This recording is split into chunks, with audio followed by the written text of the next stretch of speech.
and thank you for tuning into Starting Small. Today, I'm joined by Randall Henry of Henry Griffitts. Randall, thank you so much for joining me today. Hey, thanks for having me on, Cameron. Of course. So I'd like to start out with your upbringing. To the listeners out there, it's a golf company, and as I know, your background is really into golf. Your father as well. So if you can kind of share your upbringing, what was that like growing up? Such a golf focused upbringing, and what were your aspirations at a young age? Yeah, thanks. I mean, like you said, I've kind of been in the golf business. I was pretty much born into the golf business. My dad started the company here, Henry Griffitts, which is in a little town in Coeur d'Alene, Idaho, is where we're based and where we still are. So from the time I was walking, I was hitting a golf ball and out watching my dad teach and kind of start the company at that point and travel around. He was also teaching a lot on all the three major tours. So I'd go to, 20 events a year with him and he would kind of walk the line, um, giving guys lessons. Usually they were playing our clubs and he was teaching them. So Mm, I'd sit on the end of the range with all the tour players as a 5-year-old hitting balls down there and didn't quite wow. know how special it was at the time. Wow. But I'd be hitting balls on the range, and I think everybody in the behind the ropes would be like, "Who's this kid down there just whacking balls?" And I was lucky enough to have people like Arnold Palmer and Wow. Chi, and they'd come down and work with me and give me tips and pointers as I was kind of growing up. So Wow. always been in the golf business, part of the golf business, and grew up in the factory Wow. here in Coeur d'Alene, watching clubs get built and kind of going through that process. And now, 40 years later, running the company and Incredible. having fun with it. I love it. Just a background for the listeners. If we can back pedal a little bit to 83 when the company launched. What was the inspiration behind Henry Griffitts, especially with your father and his co-founder? Hmm. That kind of kicked it off in 83. I'm curious. Yeah, so my dad actually he had aspirations and had just got his tour card, so he was going to head out and actually start playing on tour. Mm, He was in his mid to late 20s and got in a drunk driver swerved over and he got in a head on collision and was in the mm, hospital for about a year and a half in a full body cast. wow. So when he got out, he realized that his old clubs weren't working for him anymore, and his swing had changed, his body had changed, and he used to be good enough just to play with whatever was on the rack, which is kind of what everybody does or everybody did at the time. Yeah. And he realized that that's just not going to work for him now, and it's not going to probably work for a lot of other people. So he tried to go to all the major companies and say, "You guys, really, we should start fitting people for golf clubs," because at that time nobody was fitting for golf clubs. Mm, Nobody really wanted to do it because it made a lot more sense just to be able to build one thing, put it out there, and sell it to everybody. So yeah. my dad reached out to the local pro at the golf course, Jim Griffiths, Mm, and Jim kind of gave him a little backing with money and gave him a spot to kind of start the company. And they started not only manufacturing but really creating dynamic fitting, which is what we're doing still to this day. I mean, obviously, technology's evolved, the company's evolved, but at that point, we had to kind of build it from the ground up, or my dad and all the wow. people involved. It's not just my dad. There's so many people involved in the company that Yeah. really kind of laid the groundwork for what fitting is today. Mm, I love that. So, kind of jumping forward back to yourself. So, you grew up around this ecosystem. What did you do for schooling then? I saw that you also golfed yourself. What were your aspirations going into college, Boise State then? What was that like for Hmm. yourself? Yeah, I mean, I kind of knew what it took to be on tour. I knew I was a good golfer, but I knew I wasn't on the level of being a tour player. So I really never had aspirations to try and play on tour. And also, it's kind of hard from a family life. Being on tour, being on the road all the time is a tough deal as well. But Yeah. you know, I knew I loved the golf business. I knew a lot about it. And I kind of jumped outside the family business, touched in a lot of different areas after college, in different aspects around the golf industry, but always around the golf industry. And then I kind of circled back um, to the company over the last couple of years, really, and taking it over. And I've run some other golf companies over the last Mhm. 10 years as well. So Mhm. I've always been in this industry, but my heart and my feelings were always towards Henry Griffitts because it was my dad's company that he started, Yeah. and most of the people that we have involved, whether it's working here or our teachers and fitters, are very much like family to me. I mean, Mm. everybody's been with us for 20 plus years for the most part, so Wow. it's a very interesting company. In the golf business, you don't get that family feel where everybody's kind of looking out for each other, and we really have that here. Yeah. It's incredible. So following college then, I'm curious your own career path. You didn't go directly into Henry Griffitts at this time, did you? Did you end up working at other jobs? What was that trajectory? Yeah, I mean, like everybody when you're young, I was out just chasing a good time for a while, and I was down in Arizona, living down there. I did everything from what was I doing? Mortgage broker for a little while, and then I kind of got into some of the high end area of golf. With I was working for a group called Discovery Land, Mm. doing some stuff there, and kind of touched in different areas of golf to see if something had more interest to me. And it's funny because the golf world's very small. I mean, it Yeah. spans pretty wide, but it's pretty small. So you seem to 6 degrees of separation to everybody. And then my sister married somebody from the golf business, from a whole different side of the golf business. Wow. And now we're business partners on everything we do too. So, he's from the golf design business. So anyway, like it's just kind of been Wow. fun to see all aspects of golf. A couple years ago, I was running a company called About Golf, which is a Mhm. golf simulator company, and that's really on the tech side of golf, and Yeah. that's a whole different world than golf clubs itself. Yeah. Um, so anyway, it's just kind of been all over, touching lots of different aspects within golf. But I've always kind of had been doing something with Henry Griffitts. I call it HG. A lot of us call it HG, but Yeah. I've always been still in some way involved. But I'm definitely both feet in right now. Amazing. So yeah, what was that point when you realized that you wanted to join Henry Griffitts then full time? I saw it was around 2007. You became president. So when did this time frame come, and what led you back to full time at Henry Griffitts? Um, Life happens, travel when you decide you don't want to travel as much and be more home. Idaho's always been home for me, and Yeah. being home with I have a 3-year-old now, and Mm. another one on the way. So Oh, I'm trying congrats. to travel less, not more. Yeah. Spend more time with them. When I was doing the tech company, I was traveling 3 weeks out every month. Oh yeah. That wasn't really sustainable with little kids, but also just I know so much about this part of the business. It's very easy for me to really be passionate about what I'm doing, love what I'm doing, love the people I work with, and love our teachers and fitters that we have out there. So Yeah. we were able to get real results for people, and we're very unique in terms of how we do things. I mean, Yeah. it's one at a time every time. So it's not a model that you really look to scale it huge. It's more of a model that we know we're doing things the right way. People are getting great results, Mm. and we have raving fans from it. So our customers, we're not in the business to try to sell them a new set of golf clubs every year. Yeah. In fact, if they have to get another set of Henry Griffitts clubs the next year, something went wrong in that fitting. They Yeah. shouldn't need them for probably 10 years unless they're looking to buy another set for a different location or something like that. And Yeah. and and that's what we see a lot of. We see people who have our sets for 10, 15 years and they go, "Hey, still love this set. I just want to either get one very similar to it, or I've aged a little bit. Can we just make some tweaks here, and you know, we'll send them to our fitters out there to take a look at them and see what tweaks maybe needed." But Mm.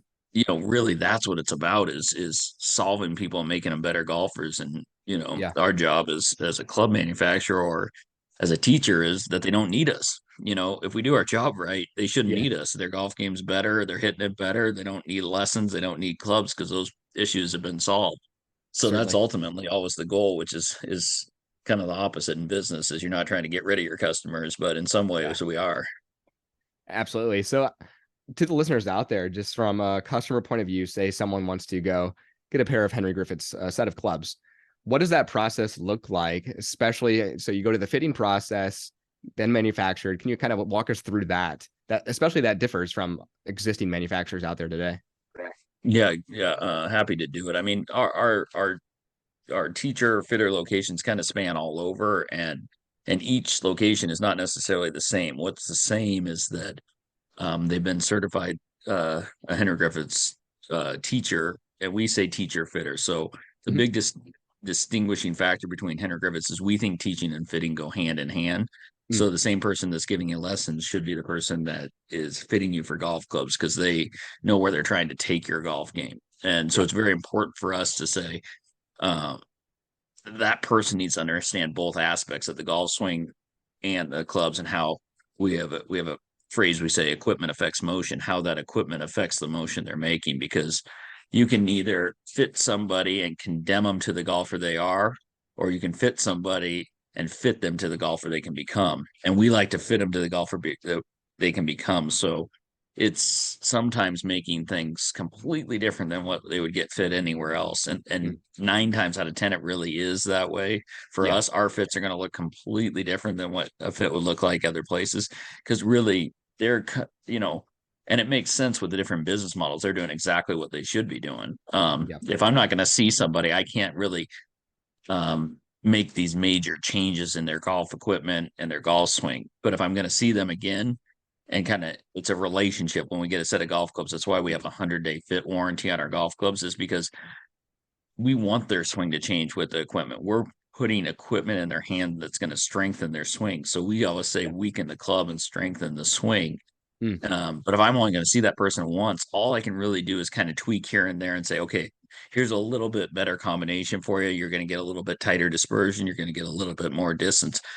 That's not what we do. We're trying to make game changing equipment changes, but swing changes at the same time. So we just want Mm. to balance motion and get them in a strong position. Yeah. Um, we don't teach a teaching style. We just are trying to get people into a stronger motion, which equipment allows you to do that. So that's really the difference. And then, when somebody goes and gets fit, they'll get fit with the teacher. The clothes will be shipped out about 5 days after that fit. Wow. And then we'll have a follow-up fitting when the clubs arrive, show them how the clubs are working, make sure they're working well for them, but also go over those things that we did in the swing and how Yeah. those clubs are set up to make that work. And sometimes that's one follow-up fitting, sometimes that's multiple, but Mm. it's really a relationship. And then we have all the specs on every customer that's ever come through. So you could say I got fit back in 1983 by blah Wow. blah blah, and I could pull up how many ounces of glue were in the head, how many wraps of tape were on the grips. I mean, any detail you might want. We have records from 1983 to now on every single customer we've ever had. Wow. That's incredible. I'm curious. Golf is a universal game, but can you depict, especially from some of that data, your main demographic, what that might be? What Yeah, I mean, it's kind of funny because the demographic for us changes depending on the fitter and the location that they're in. interesting. So, we have some teachers that work with only elite golfers. We have other teachers that work with juniors or maybe beginners. So the demographic really changes based on the teacher that's working with it and the person that's fitting it. Hmm. Um, but we have product offerings that are going to fit any type golfer. Yeah. We want to make sure that we're outside the box, not inside the box.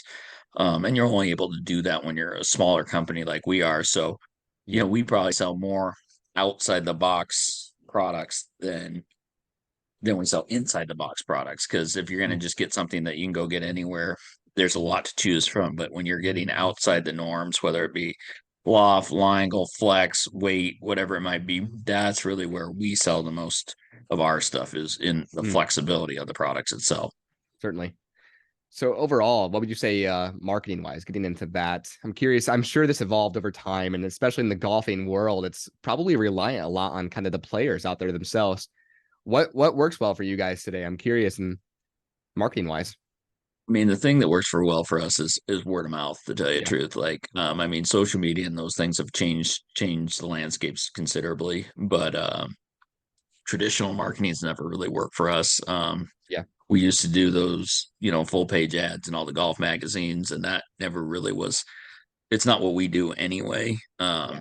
Or one at a time product, one at a time experience. It's really an experience when you go get fit, and then that person has a great fitting, they're getting great Mm, results, they go tell their friends, and then it's all around where we have a certified teacher really too. So yeah. and that changes as 40 years, we have lots of different changes that happen. So some regions are like, oh man, we don't have anybody anywhere near that region, or Mm, we gotta get somebody else there because somebody's retired now. mm, But again, we're always about quality, not quantity. We're not looking to add 100 locations a year.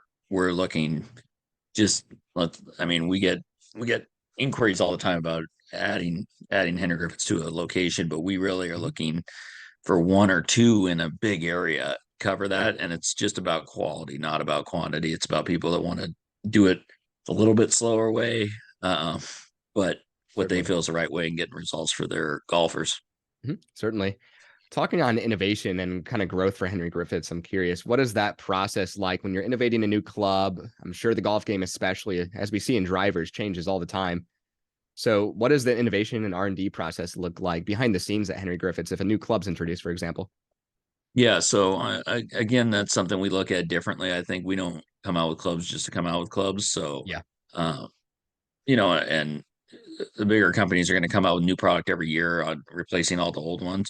Yeah. We are always in the R&D process, and then if something that we're developing comes out and it's significantly better than what we currently have an offering, or we feel like, oh, we're not hitting this gap or this area that we really think our fitters are wanting, Mhm. then we'll look at focusing on that area. But really, we don't come out with something unless it's significantly better. Yeah. We've been doing this a long time as far as how we do our testing and the R&D process itself. Everybody's really at the very limits of where legality will let you go within the USGA or RNA limits. Yeah.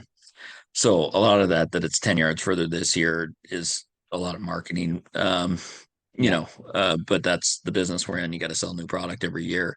Absolutely. Um, but we've all kind of tapped out on that those factors probably 10, 15 years ago in terms of what you can actually do and still keep it within the rules. Now Interesting. it's like tweaks. How do you move weight here? How do you move weight there? How do you readjust this to make, you're getting such incremental advantages. But sometimes you come up with an idea or a theory that really is something different that gives Yeah. people results they really want. And it might be focused at a certain demographic of golfer too. So, Certainly. um, for us, that's how we do it. And, Yeah. we might not come out with something for 2 years.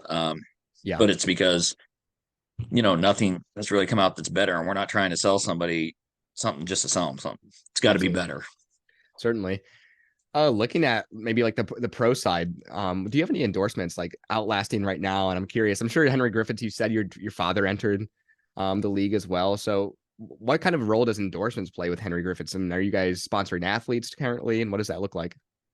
Yeah. So that's actually something that we're quite proud of. We've actually never paid anybody to play our golf clubs. Amazing. We uh we had about 25% of all three tours playing our clubs through the 90s. Hmm. And currently we don't really go after the PJ players at all. Our focus is on the teaching professionals. So Yeah. um it's not our focus anymore to go try to get tour players playing our golf clubs. It's very expensive for a small company like we are. Yeah. And again, for us, it's not just about name recognition. It's about the experience. It's about the education. It's about going through the fitting. So it's never really paid off for us, even when we were doing it and we had a lot of tour players playing our golf clubs. Yeah. It really didn't change anything because it was all about the teacher and the fitter that we have. So Hmm. our focus is on, the golf pro that's down the street from you. If he's a great teacher fitter, we'd love to talk to those people. Those are Yeah. who we focus our attention and time on. Certainly. Amazing. Well, looking into maybe like the next 5 years, I know you mentioned the R&D only if it's necessary. What does that look like? Scope, say vertical wise, more retail. What does that opportunity look like for Henry Griffiths, would you say? Yeah, I mean, I think it's an interesting. There's a lot of different things that we're looking at all the time, but it's Yeah. all around how do we do a better job of giving somebody the right fit? How do we make our stuff available to more people, but still not waive or wandering away from our core values of what we do and how we do it. So Yeah. I think integration of tech, innovation of fitting products itself, not necessarily just new golf heads, but fitting procedures, fitting products, fitting technology. That stuff is really something we're looking hard in, and Mm. you know, just just kind of growing one teacher at a time as well. So Yeah, always looking to add good regions and good teachers and fitters throughout the world. certainly. Well, I like to conclude each episode with this. If you could share one piece of advice with an aspiring entrepreneur, maybe something you've learned or regret along the way, what would that be? Oh, that's a great question. Man, I've learned so many things and made so many mistakes. It's hard Yeah. to narrow it down to just one, but I guess the best thing that I could think of is, ask a lot of questions and don't be scared to believe in yourself and take a risk on stuff, because you're going to be wrong more than you're right. Mm. But even if you're wrong, you're going to learn from that mistake and make a better decision in the future. So, um, ask a lot of questions. People are very smart around you. Put the right people around you too. You know, the team is much stronger than you are and much smarter than you are. So Mm. just put the right people around you. It makes your life easier. Amazing. Well, Randall, thank you so much for joining me. And to the listeners out there, make sure to check out Henry Griffitts at henry-griffitts.com.